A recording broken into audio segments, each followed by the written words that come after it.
Hey guys, it is you and me this week, and we are going to talk about all the things that I know you're loving to get started on at the end of the year. Maybe you're loving, maybe you're not loving some of these things. We're just going to pretend like it's all the same because I want to make sure that you close out 2025 right and you are ready to bring in 2026. And now this episode is not all about goal setting and filling out your planner and all the pretty things that you want to do in order to set your year up for success.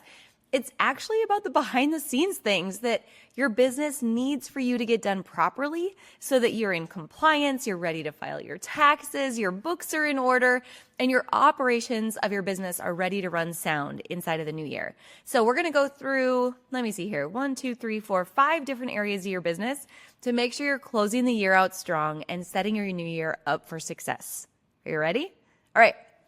Let's jump into it. First, let's talk about money and accounting, some of the most important things you do right before you close out the year and head into a new one. And the first is, if you don't already have access to a great accountant, somebody who understands retail specifically, this is very important. It's time that you start thinking about it right now. You see, there's lots of accountants out there in the world.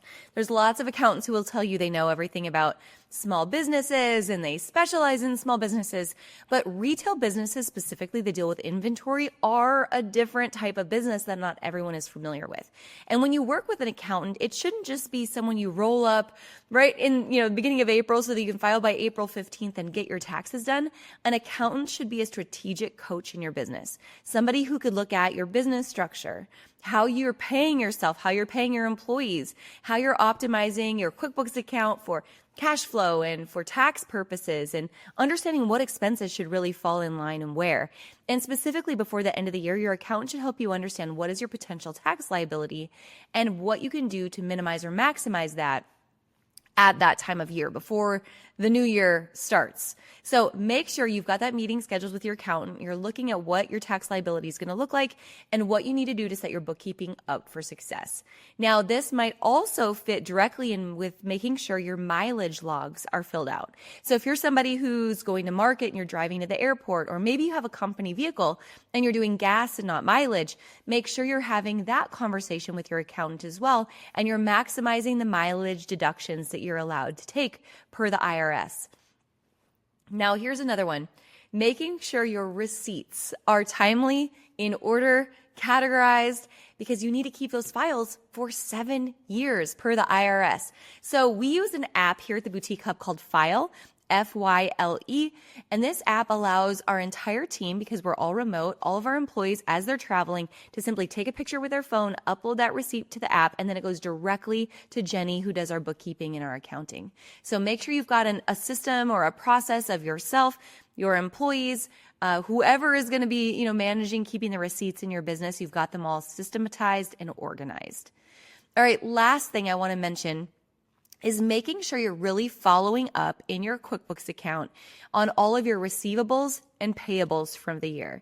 Now, you may have vendor credits from damaged goods that you received throughout the year. What is your plan to go ahead and document those vendor credits? What is your plan on outstanding receivables? Are you following up with those outstanding receivables? What about any debt or bills that you have to pay? Make sure that you are closing the year out. You know exactly what your liabilities are. You know exactly where the money's going. You know what your assets are. You know any write-offs that you have in relation to those assets, and you are ready to start that year strong when it comes to money and accounting. And all of that, you're going to want to make sure that you have this on a list and ready to talk to your accountant about so that you can set that new year up right. All right, let's transition and talk not just about money and accounting, but let's talk about inventory and sales. So a lot of you, once we're getting just a few days before the holiday season, have already started to think about running a year-end inventory clearance sale. Now, the reason a lot of you are doing this is because this is the time of year where you take a physical count inventory. At minimum, you want to do this twice a year, and there's a couple reasons you want to. Number one, for some of you that have tax liabilities, you want to understand, okay, what do I have on hand for my inventory? What is the age of this inventory, and what am I able to mark down, write off, donate? What do I need to do to keep this inventory as fresh as it can be on my books? And what do I need to do if it's not fresh? You're also wanting to do an inventory because you're understanding, okay, where was there leakage in my business? Was there theft? Was there inventory issues with my point of sale system? Or what happened in my business that maybe had some inventory disappearing in a way that it shouldn't have been disappearing this year. You want to make sure that those records are accurate so that you are ready to start that new year with success. So inventory counts are a huge piece of usually right at the end of the year or right into the beginning of the new year to make sure that you have everything accounted for. A lot of you are reorganizing warehouses or reorganizing your storefronts or updating systems and processes. So making sure you've got that inventory number on hand is important. If you are somebody who's also thinking about starting the new year with a merchandise plan or working with an inventory planner, or maybe you downloaded Delirious Profit or Better Reports or a new app, you want to also have that inventory on hand so you can start to think about the age of the inventory, what your systematized markdown strategies are going to be, and how to set your new year up for success with an open to buy plan. All right. We're also going to want to make sure that we are updating any of our apps as it relates to inventory or any other apps in our point of sale system or e-commerce platform this time of year. I know I am guilty on some of our websites to have way too many apps that I'm actually not utilizing. There's a lot of hidden costs that goes into that, whether it's on Shopify or maybe it's apps that I have on my iPhone that I've been paying for and I totally forgot about. I think that there's a real strategy and an opportunity at the end of the year to go through all of our expenses and make sure if we are not using something that we either get to using it or we get rid of it. So apps are a lot of extra hidden costs, and I want to make sure you're aware of everything that you're paying for at the end of the year. Are you ready to kick off the new year right? I hope you will join me. It is my favorite time of the year. Cue new planners, gel pens, trying not to write like a 12-year-old boy. That's what we do during the Best Year Yet Challenge. But better yet, we help you plan out your year from scratch. And we go far beyond just goal setting and the regular things that you put on the board that you say you're going to do, but maybe don't do every single January. Instead, January 6th through the 8th for the Best Year Yet Challenge, we're going to spend 3 days together. You and I, Sarah Burks, Jeff Fenn, our team here at the Hub, helping you map out real strategy for the new year, talking about what's actually trending and working right now across our industry. Everything from mapping out content, mapping out inventory strategy, sales strategies, growing your team, or just making sure you have the systems and processes in place for you to be the CEO of your business this year and not just the hustling entrepreneur. Let's face it, I just want to make sure you have more profit and peace, not only throughout the holiday season, but all the way throughout 2026. So come join me during the Best Year Yet Challenge. It's completely free. Members, non-members, doesn't matter. If you're listening to this and you just want to start your year off a lot stronger, come and join me for the Best Year Yet Challenge. All of the links are across our social media in our show notes. Be there or be square. Let's start this new year off right. All right. One other section. So we talked about inventory. We talked about money and finances. Let's talk about operations and operational expenses and getting that ready for the end of the year. So a lot of times at the end of the year, if you've met with your accountant, you've discussed if you have a tax liability, yes or no, kind of where you're sitting. Some of you may be making some business-related expenses this time of year, thinking about saving whatever that tax liability might be, getting those expenses on the books to minimize what your taxable amount might be. So for you, it might be thinking, okay, do I need a new printer or steamer or computer, or what needs to go on my books this year? After I've had that conversation with my accountant. There's a lot of places that are running clearance sales. One thing you might do to think ahead for next year is specifically on Black Friday. I use Black Friday personally, you guys, for a lot of business related expenses. So if I need a new computer or, something for one of our showrooms, I'm doing that on Black Friday because I'm getting a great deal and I'm getting exactly what I need. So start thinking ahead now, whether you're going to buy it this year or you need to start making yourself a list for next year. You're also going to want to look at any recurring contracts that you have. This might be lease agreements. Those of you in wholesale, it might be your showroom lease agreements.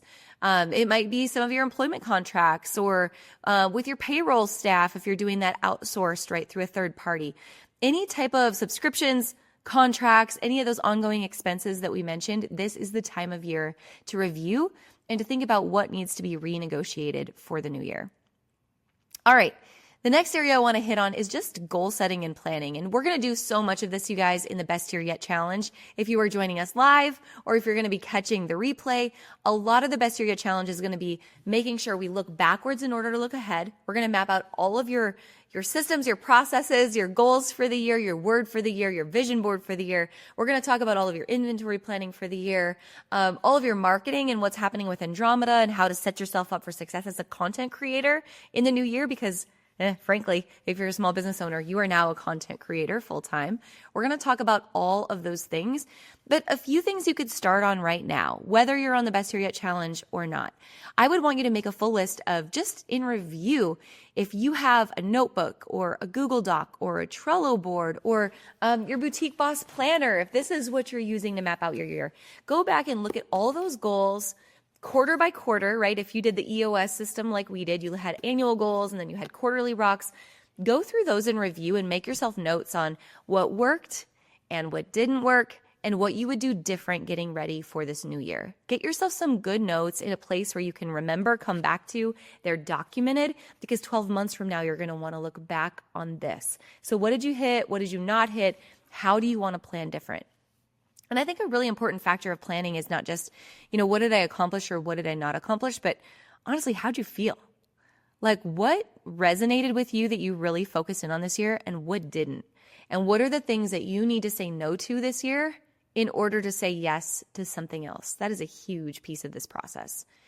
Then, of course, besides the business goals, I hope you have some personal goals, some health goals, some family goals, some faith goals, all the things that go with it. But I want you to think about the goals that you're about to set for the new year. And I want you to think about what are the leading and lagging indicators for those goals. And I'll give you an example. I talk about this a lot in Retail Bootcamp. So if we're going to set a financial goal for the new year, right, a sales goal, that is a lagging indicator.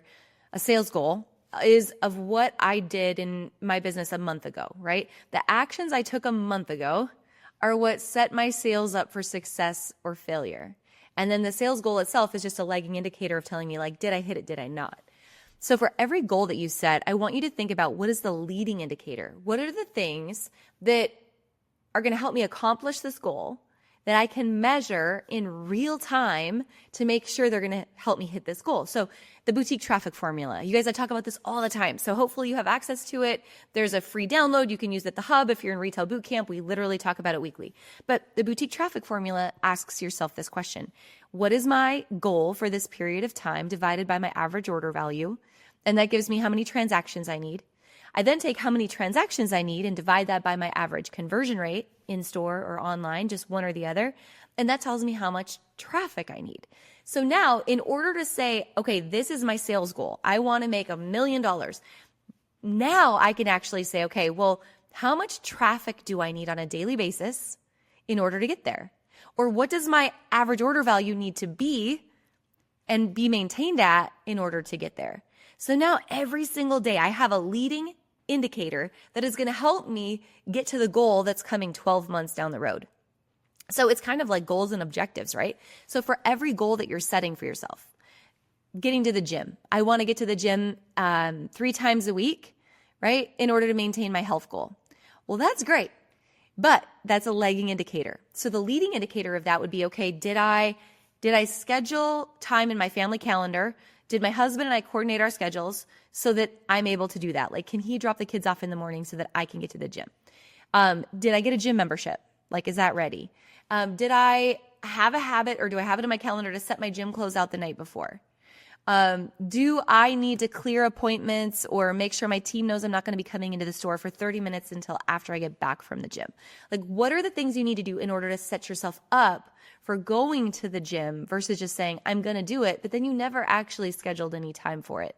The same could be true for our faith life, our prayer life, how we want to be showing up as a wife or as a mother with our family. Maybe it's cooking at home or maintaining a healthy lifestyle. It's one thing to make the goal, but it's a whole nother to say, what are the leading indicators, the things that I can do ahead of time that are going to set me up for success to actually reach the goal, right?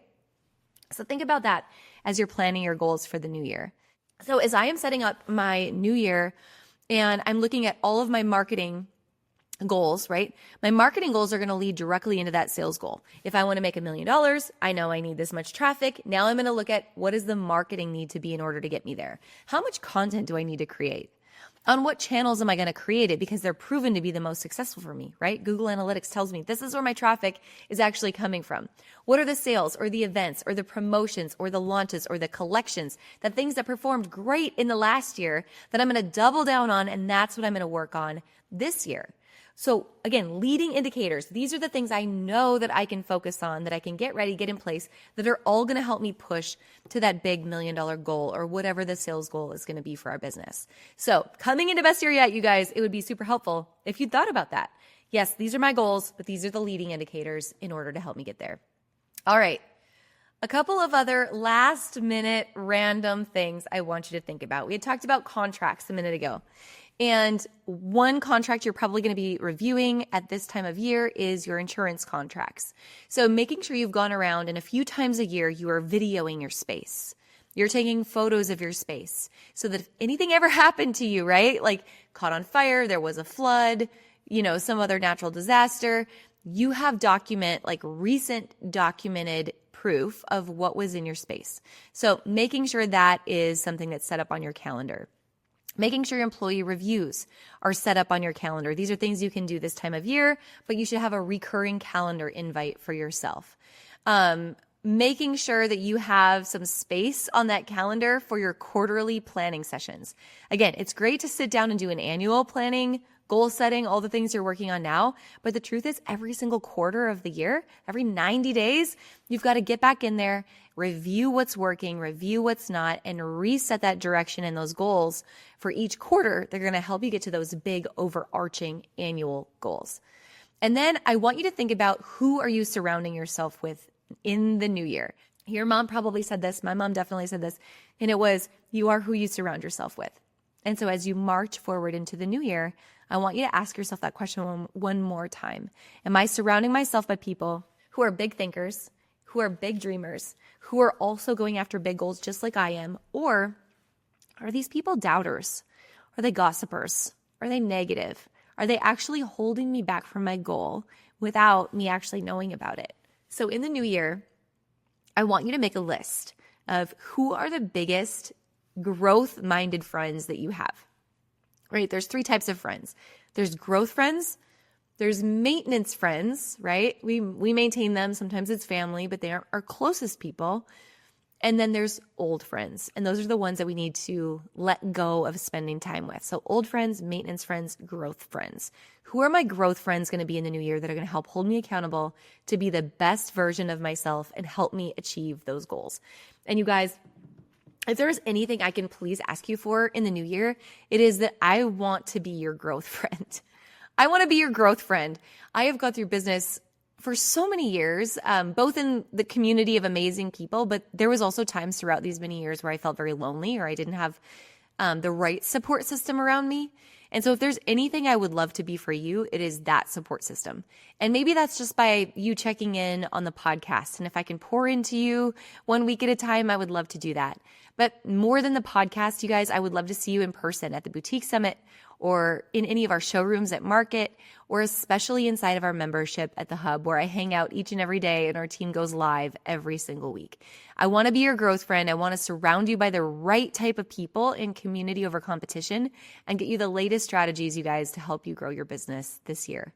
So make that list, set those goals, set up the leading indicators, run through the boring inventory and money checklist. Yes, I know it's not always the fun stuff you see on Instagram, but it's the necessary stuff.